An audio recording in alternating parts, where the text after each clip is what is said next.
مولاي صل وسلم دائما أبدا على حبيب. Assalamualaikum warahmatullahi wabarakatuh.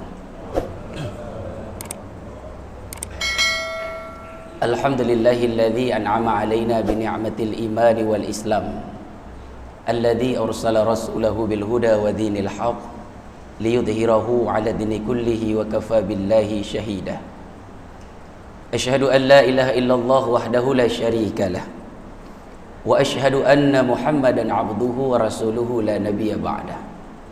Allahumma salli wa sallim ala sayyidina Muhammad wa ala alihi wa sahbihi ajma'in. Qala Allah ta'ala fil Qur'anil Karim, a'udzu billahi minasy syaithanir rajim. Bismillahirrahmanirrahim. Qul huwallahu ahad, Allahus samad, lam yalid wa lam yulad wa lam yakul lahu kufuwan ahad. Hadirin kaum muslimin sidang jemaah subuh yang dirahmati Allah Subhanahu wa taala. Setelah kita memuja dan memuji Allah, marilah salawat dan salam kita sanjung sajikan ke pangkuan alam baginda Nabi besar Muhammad sallallahu alaihi wasallam, kepada dan sahabat beliau sekalian, para tabi'in, para alim ulama, baik ulama mutaqaddimin maupun ulama mutaakhirin selama ulama mu'tabar. Urang Yaman Bandung merupakan sirajam munira, lampu penerang dalam kehidupan gedanya umat manusia.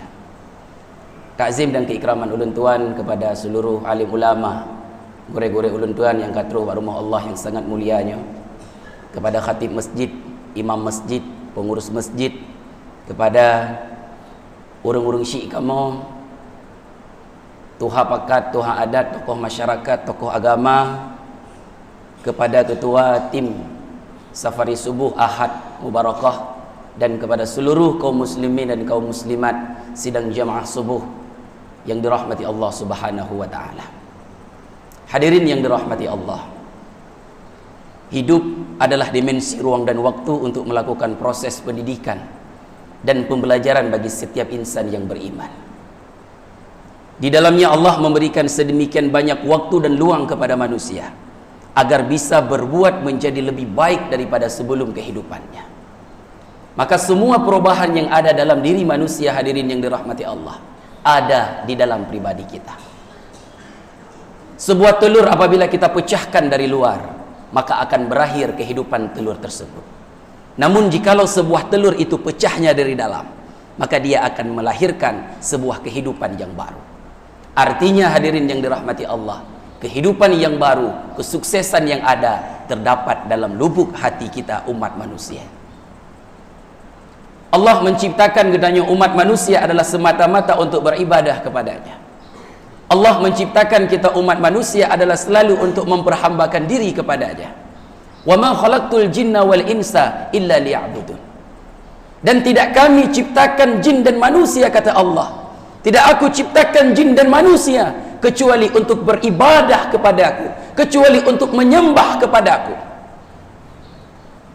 Maka ketika orangnya hadirin yang dirahmati Allah, Allah menciptakan kita manusia adalah untuk beribadah kepada Allah. Hablum minallah, hubungan kita dengan Allah Subhanahu wa ta'ala. Terutama apa? Ibadah salat sehari semalam 5 waktu. Inna asqalal munafiq, sesungguhnya yang paling berat pada diri orang munafik, kata Rasulullah sallallahu alaihi wasallam, salatul isya'i wa salatul fajri, adalah salat isya dan salat subuh. Lau ta'lamu fihima la atauhuma walau habwan. Jikalau mereka tahu akan kelebihan salat isya dan salat subuh ini, kata Rasulullah, la atauhuma, maka niscaya mereka akan melaksanakannya, akan mendatanginya, walau habwan, sekalipun mereka akan merangkak.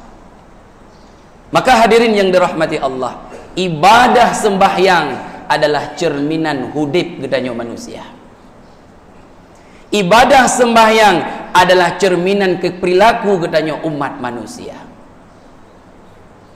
Tak pegah lagi gedanya orangnya tungku udip long hana kemajuan, udip long batat-tat, igop kabeh jit kenyo kabeh jit keje. Lun matang bak sat hana maju-maju dari zaman ke zaman.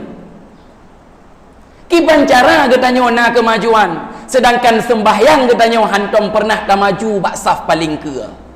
Sabe-sabe bak saf likut. Sabe-sabe bak saf belakang. Hantom pernah tatamang dalam saf ke. Itu cerminan kehidupan katanya manusia. Ingin maju dalam kehidupan kita, ingin berubah dalam hidup katanya, maju solat ke saf terdepan. InsyaAllah Allah berikan kemajuan kepada kita. Tunggu ilung rezeki habis delat-delat ditamang. Igop tanggai tha kai tamang gaji lang rekening. Ilung tanggai 15 golam tintai tamang lang rekening. Pakan rezeki katanya telat-telat ditamang karena waktu sembahyang sabi-sabi katanya pun telat. Hantam pah katanya melaksanakan ibadat sembahyang pada waktu haji, maka rezeki juga Allah tidak akan Allah berikan pas pada waktunya kepada kita. Katanya mengundurkan waktu solat, Allah mengundurkan rezeki kepada kita. Tunggu ilun leh kucuk rezeki hana terus 5 minit kabeh lu bayar hutang. Orangnya baru meluncuk gaji 1 juta, kedeh bacut, kena bacut, kedeh bacut, tinggal peng 50 ribu. Hana hidang sagai rezeki, hana berkat sagai rezeki. Pandai hidang rezeki hadirin yang dirahmati Allah. Rezeki katanya orangnya bagah habis karena sembahyang katanya bagah-bagah. Hana tumak ninah lang sembahyang, hana rukun kauli lang sembahyang. Sembahyang model tup abah niat melamun. Pandai kira sembahyang. Sembahyang itu membaca aqwalan wa af'alan, gerakan dan bacaan. Ketika imam membaca Al-Fatihah ke Bismillahirrahmanirrahim, Alhamdulillahi Rabbil Alamin, Ar-Rahmanirrahim, Maliki Yaumiddin.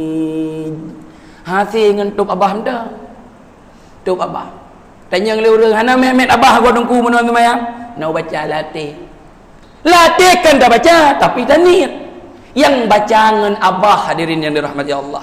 Maka rukun qauli lang sembahyang berdada pilih katanya 5 boh. 5 boh rukun qauli yang wajib tak baca dalam sembahyang. Dulu kemuah orangnya suparo bacut. Jadi handlah. Rukun qauli lang sembahyang 5 perkara.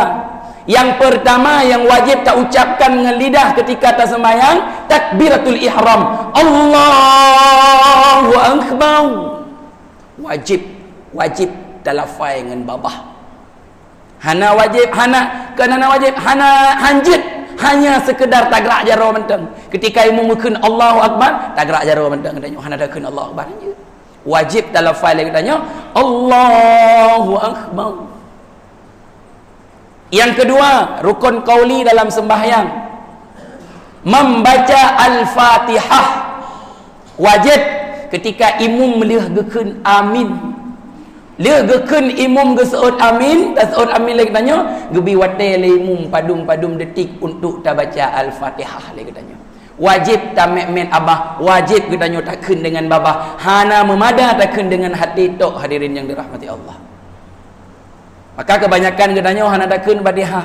Langati katanya takkeun langati sangga butoi mandum. Makrajil huruf, sifatul huruf butoi mandum latih dengku. Menyelung ke ngabah takut salah. Langati keun tapi taniat. Yang kelai hadirin yang dirahmati Allah, yang merupakan rukun qauli dalam solat adalah tahiyat akhir. Tak baca tahiyat akhir, at-tahiyatul mubarakatus salawatut thayyibatu lillah, wajib talafai dengan babah. Wajib takun. Hana memada dengan melamun tak tunjuk anu jaro tak iem dengan ada baca latih sang betul tak hafal. Wajib takun lagi tanya at-tahiyatul mubarakatus salawatut thayyibatu lillah dengan lisan katanya. Kemudian yang keempat, rukun qauli dalam solat adalah solawat di ujung daripada at-tahiyatul. Allahumma salli ala sayyidina Muhammad. Wajib katanya lafaikan. Dan yang kelima yang terakhir, rukun qauli dalam solat adalah salam yang pertama. Assalamualaikum warahmatullah. Wajib katanya kun. Han memada dengan takala nun 3, takala wiya 3 kali dah temayang tarahuk muka. Han memada. Wajib takala katanya yang pun assalamualaikum warahmatullah dengan lisan katanya. Nyan hadirin yang dirahmati Allah. Limang boh rukun qauli. Maka menyanyian dah praktekkan han bagah dah temayang. InsyaAllah sembahyang seperti standar katanya. Tapi menyemandum lang hati katanya han takkan tak apa. Nya cukup bagah dah yang tiat kali. Maka jih ketika katanya hadirin yang dirahmati Allah, pakan rezeki katanya bagah habis. Pakan rezeki katanya bagah gada karena sembahyang katanya bagah-bagah. Maka hadirin kaum muslimin sidang jamaah subuh yang dirahmati Allah, yang pertama ibadat katanya kepada Allah Subhanahu wa taala adalah ibadah solat. Hablum minallah, hubungan kita dengan Allah Subhanahu wa taala. Kemudian yang kedua, manusia Allah ciptakan sebagai makhluk yang berinteraksi sosial. Allah menciptakan manusia sebagai individu, simbiosis mutualisme antara satu individu dengan individu yang kedua, saling membutuhkan sesuatu, disebut dengan hablum minan nas. Orangnya katanya mandum mengaku bahawa katanya cinta kepada sesama muslim. Katanya mengaku bahawa cinta kepada anak yatim dan fakir miskin. Namun itu cuma ocehan belaka di bibir manusia.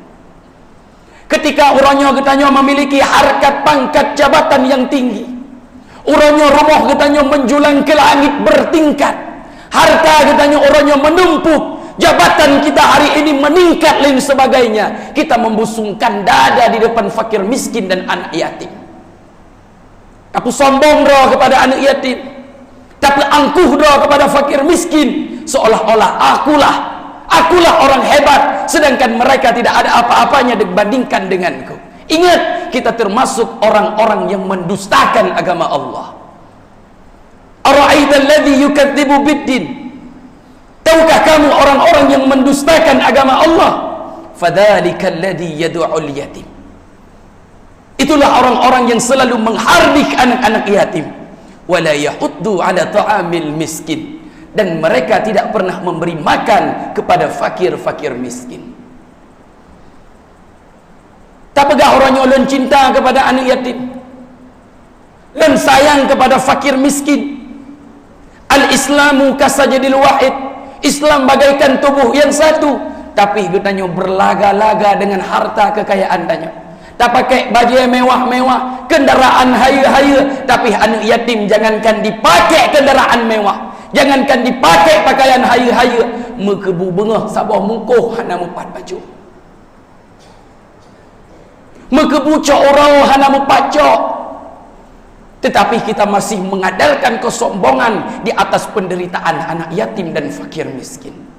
Wala tusair khaddaka linnas wala tamshi fil ardi marahan innallaha la yuhibbu kulla mukhtalin fakur.